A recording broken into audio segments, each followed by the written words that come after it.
Bonjour à toutes et à tous, j'espère vous retrouver en pleine forme. Bienvenue bien sûr dans votre site maths et physique en poche. Dans cette séance, je vais partager avec vous, chers étudiants et étudiantes, un exercice très important en ce qui concerne les nombres complexes niveau deuxième année baccalauréat. Donc les étudiants intéressés bien sûr, soit pour les sciences physiques ou sciences SVT et même pour les étudiants de la science maths. Donc voilà, le sujet est entre vos mains. Vous pouvez même stopper la vidéo pour le lire d'une façon plus convenable et vous allez répondre aux questions posées. Alors là, je vous laisse le soin de bien stopper la vidéo et de bien trouver vous-même les réponses à cet exercice et en fin de compte, vous allez comparer vos résultats avec les miens. Alors, soit dans l'ensemble, c'est l'équation E z au carré moins 2i racine de 2 l'exponentielle de i de pi sur 12 z moins 4 l'exponentielle de i pi sur 6 égale à 0. Alors, la première question, vérifiez que l'exponentielle de i 5 pi sur 12 l'exponentielle de i pi sur 4 moins l'exponentielle de moins pi sur 4 égale l'exponentielle de pi sur 3 moins l'exponentielle de i pi sur 6. Donc c'est un exercice qui est un peu dur, mais surtout les étudiants de sciences maths peuvent bien sûr sont plus concernés que les autres étudiants. Mais ça ne veut dire pas que les étudiants de la SVT ou bien de sciences physiques ne sont pas intéressés de plus. Mais ils peuvent même répondre à ces questions, même seulement il faut un peu de concentration plus. Donc je vais répondre à cette question. D'abord je vais écrire l'équation pour qu'elle reste devant vous. Voilà l'équation z au carré moins 2i racine de 2 l'exponentielle de i pi sur 12 z moins 4 exponentielle de i pi sur 6 égale à 0. Donc première question, on vous dit voilà, montrer que l'exponentielle de i 5 pi sur 12, l'exponentielle de i pi sur 4 moins l'exponentielle de moins i pi sur 4 égale à cette expression-là. Je pense que cette question, c'est une question banale, c'est une question facile. Il suffit de faire votre... Vous savez que l'exponentielle de x ou l'exponentielle de y est égale à l'exponentielle de x plus y. Donc ça vous donne l'exponentielle de 5 pi sur 12 plus pi sur 4 moins l'exponentielle de i 5 pi sur 12 moins pi sur 4. Donc c'est facile à retrouver. Donc ça vous donne l'exponentielle de i de pi sur 3 moins l'exponentielle de i pi sur 6. Donc c'est facile à trouver.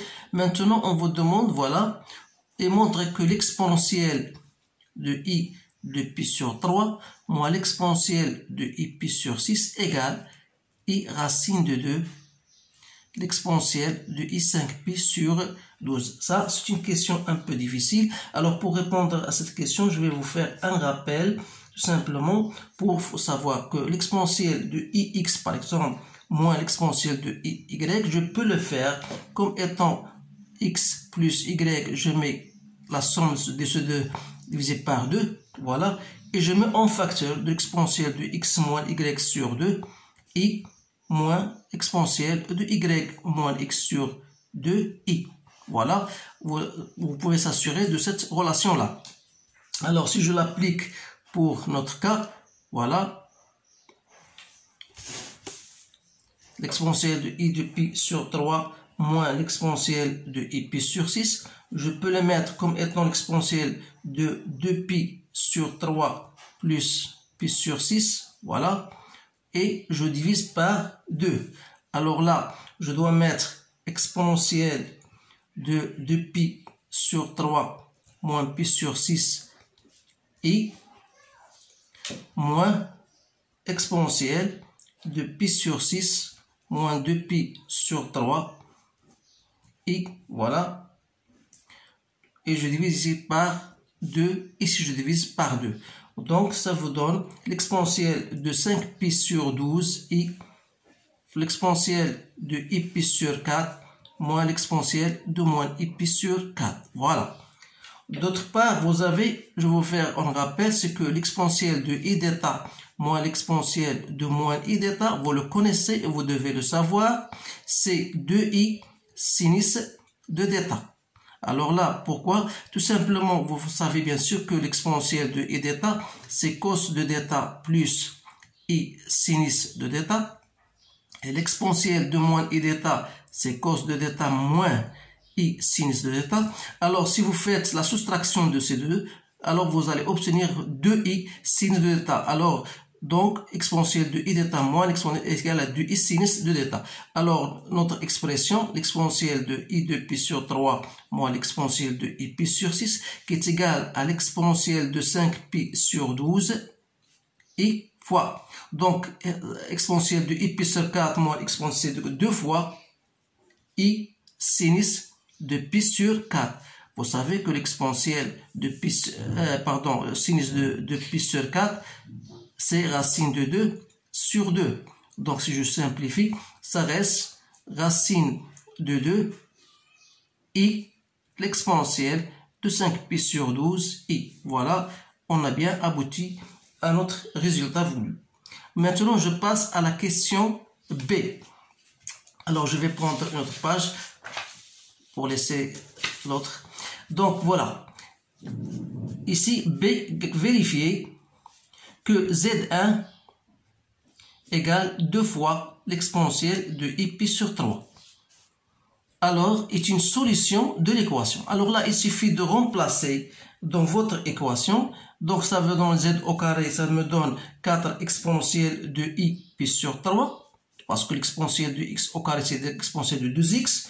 Moins 2 fois 2i racine de 2 exponentielle de i pi sur 12. Fois l'exponentielle de i pi sur 3 moins 4 exponentielle de i pi sur 6 qui est égal 4 exponentielle de i pi sur 3 moins 4 racine de 2. Voilà, 2 fois 2 ça fait 4. Le i c'est quoi? C'est l'exponentielle de i pi sur 2, je la fais directement. L'exponentielle de i pi sur 12 fois l'exponentielle de i pi sur 3 moins 4 exponentielle de i pi sur 6. Alors, si j'effectue, donc je mets 4 en facteur, l'exponentielle de i pi sur 3 moins exponentielle de i pi sur 6, voilà, moins 4 racine de 2, l'exponentielle de 11 pi i sur 12. Alors là, vous avez déjà calculé cette expression d'après la question précédente, qui n'est autre que 4, donc racine de 2 i, l'exponentielle de 5 pi sur 12 fois i, donc moins 4 racine de 12, l'exponentielle de 11 pi sur 12 fois i. Alors là, si je mets i, c'est l'exponentielle de i pi sur 2 fois l'exponentielle de 5 pi sur 12 i moins 4 racine de 2, l'exponentielle de 11 pi sur 12 fois i. Donc, si vous essayez de remplacer, c'est bien ça, c'est 4 racines de 2, 11 pi sur 2 i.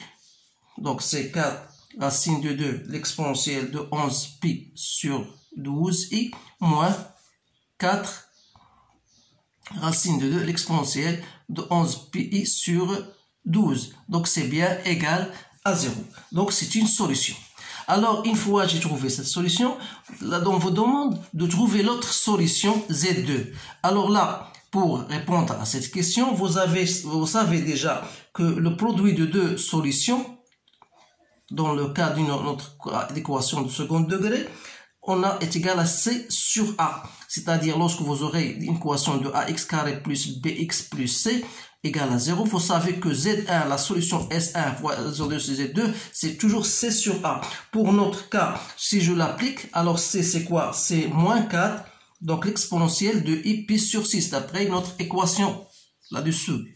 Donc, voilà Z1, Z2, donc je peux trouver donc Z2, c'est moins 4 l'exponentielle de I pi sur 6, que je divise par Z1 qui est égal à 2 fois l'exponentielle de I pi sur 3. Donc c'est moins 2 l'exponentielle de moins pi sur 6 i, ou bien je pourrais même le mettre en l'exponentielle de 5i pi sur 6. pardon. Donc, ces deux résultats sont les mêmes. Soit que vous mettez celle-ci ou celle-là, ça vous donnera toujours le même résultat. Donc, maintenant, écrire chacun des nombres complexes Z1 et Z2 sous forme trigonométrique, sous forme cartésienne, qui voudrait dire sous forme algébrique. Alors, pour répondre à cette question, voilà, je vais mettre D. Donc, on a Z1 égale 2 fois l'exponentielle de I pi sur 3, c'est-à-dire c'est 2 fois 1/2 plus I racine de 3 sur 2. Donc, c'est 1 plus I racine de 3. De même, Z2, c'est quoi? C'est 2 fois l'exponentielle de 5 pi sur 6. Donc, c'est 2 fois moins racine de 3 sur 2 plus 1/2 I. Donc, ça me donne moins racine de 3 plus I. Donc, je passe à la question 2. Dans le bloc complexe rapporté à un repère orthonormé, on considère les points A et B d'affixes respectifs ZA égale 1 plus I racine de 3 et ZB également racine de 3 plus I. Donc, ce sont ce que nous avons trouvé tout à l'heure. Vérifiez que ZB égale à IZA. Donc, IZA, il suffit de faire le calcul ou bien de remplacer. Donc, c'est I 1 plus I racine de 3. Donc, ça vous donne moins racine de 3 plus I qui n'est autre que ZB. Donc IZA, c'est bien égal à ZB. Question P. Voilà. Déduire que le triangle est OAB et isocèle rectangle. Alors, d'après ce que nous avons vu, d'après cette relation-là, donc vous pouvez mettre ZB sur ZA égale à I. Or, ZB, c'est quoi? C'est OB sur OA. Donc, le module de OB sur OA n'est autre que OB sur OA, qui est égal le module de I, c'est bien 1. Ça veut dire que OB égale à OA. Donc, je peux en déduire que le triangle est isocèle en O. Première des choses. Donc, il me reste de montrer que c'est un rectangle. Alors, d'après la relation argument de ZB sur ZA, c'est bien argument de ce que j'ai trouvé, argument de I. Or, c'est quoi? C'est l'angle entre OA et OB. Donc, c'est quoi? Argument de I, c'est pi sur 2. Ça veut dire que OA est perpendiculaire à OB, d'où le triangle OAB, donc, est un triangle et rectangle et isocèle en O. Voilà la réponse à cette question. Maintenant, on vous dit, voilà, construire dans la figure de l'annexe. Moi, donc, j'ai pas déterminé, j'ai pas trouvé voilà l'annexe, mais je peux même le représenter sans utiliser. Voilà, pour cette raison-là, j'ai voilà représenté comme vous voulez. Voilà, comme vous voyez ici. Donc, on va représenter quoi? Les points A et B. Alors là, faites attention parce que pour représenter les points A et B, vous avez déjà ZA et vous avez ZB. C'est-à-dire que ZA qu'on a déjà trouvé, c'est quoi ZA? Donc ZA, c'est 2 l'exponentielle de I pi sur 3. C'est-à-dire son module c'est 2 et son argument c'est pi sur 3. Alors que ZB, c'est quoi? ZB, c'est l'autre solution qu'on a déjà trouvée.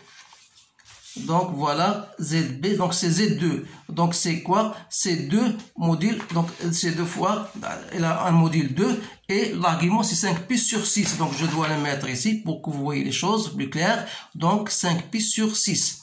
Alors pour représenter ces points-là, A et B, j'ai tracé un cercle de rayon 2, voilà comme vous voyez ici, 2 cm. Donc, le premier point, c'est d'argument pi sur 3. Donc, le point A se trouve sur ce cercle-là. Mais comme étant donné mon argument, l'argument c'est pi sur 3, je sais que la cause de pi sur 3, c'est 1/2. Voilà 1/2. Donc, l'intersection entre cette droite-là avec l'axe, avec le cercle va me permettre de trouver A. Voilà le point A. Alors, le point 2B, c'est toujours le même module, mais se trouve à 5 pi sur 6. Et vous savez que 5 pi sur 6, son sinus, c'est 1/2. Voilà, c'est 1/2. Voilà 5 pi sur 6. Voilà 1/2. Donc, voilà le point B. Donc, je peux tracer OA. Voilà. Si vous voulez. Voilà OA. Voilà OB. Donc, je passe à l'autre question. voilà, on vous dit, voilà, tracer, construire les points A et B. Voilà. Maintenant, on vous donne le point C. Le point C, voilà la troisième question. Z d'affixe ZC égale à 1 moins racine de 3 plus I, 1 plus racine de 3. Donc, première des choses, montrer que OACB est un carré. Donc, on a ZA, comme déjà mentionné, c'est, voilà, sa forme trigonométrique.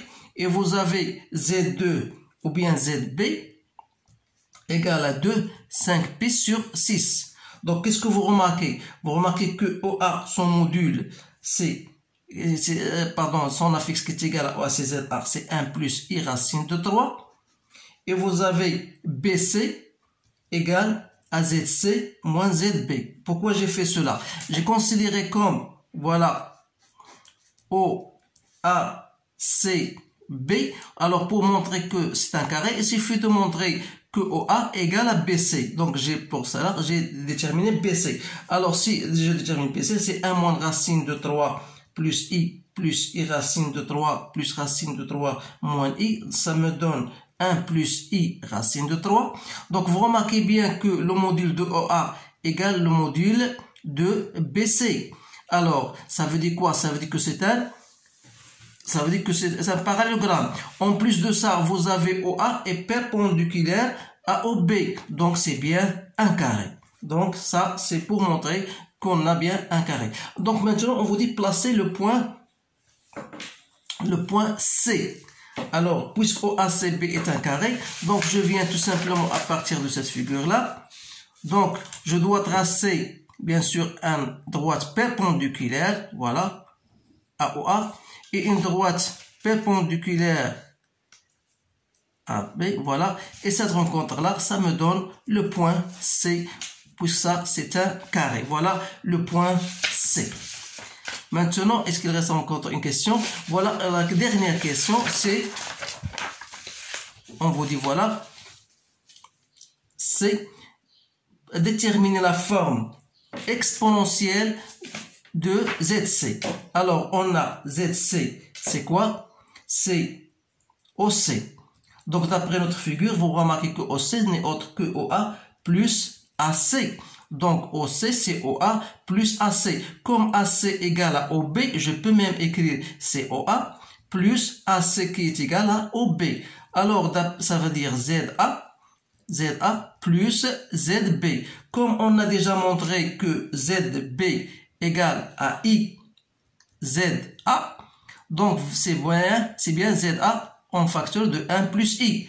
Donc, si je voudrais trouver le module de ZC, n'est autre que le module de ZA, le module de 1 plus I. Or, le module de ZA, c'est déjà racine de 2, c'est 2, pardon, fois le module de 1 plus I, c'est racine de 2, donc c'est 2 racines de 2. Et argument de ZC, c'est argument, d'après cette figure-là, c'est argument de ZA, à partir de cette relation, plus argument de 1 plus I. C'est-à-dire, argument de ZA, c'est déjà pi sur 3, plus pi sur 4, donc c'est 7 pi sur 12. D'où ZC, donc son module, c'est de racine de 2, et son argument, c'est 7 pi sur 12. Donc, je l'écris en forme trigonométrique, mais la question, c'est de mettre en forme exponentielle. Donc, c'est 2 racines de 2, l'exponentielle de 7 pi sur 12 i. Voilà la réponse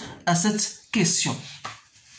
Alors, j'espère que vous avez bien compris. Donc, essayez de refaire cet exercice parce que c'est un exercice qui est très intéressant, qui est un peu dur et surtout les étudiants de sciences maths sont plus concernés que vous pour cet exercice-là. Alors, je vous souhaite une bonne chance et je vous remercie de votre attention et je vous dis au revoir.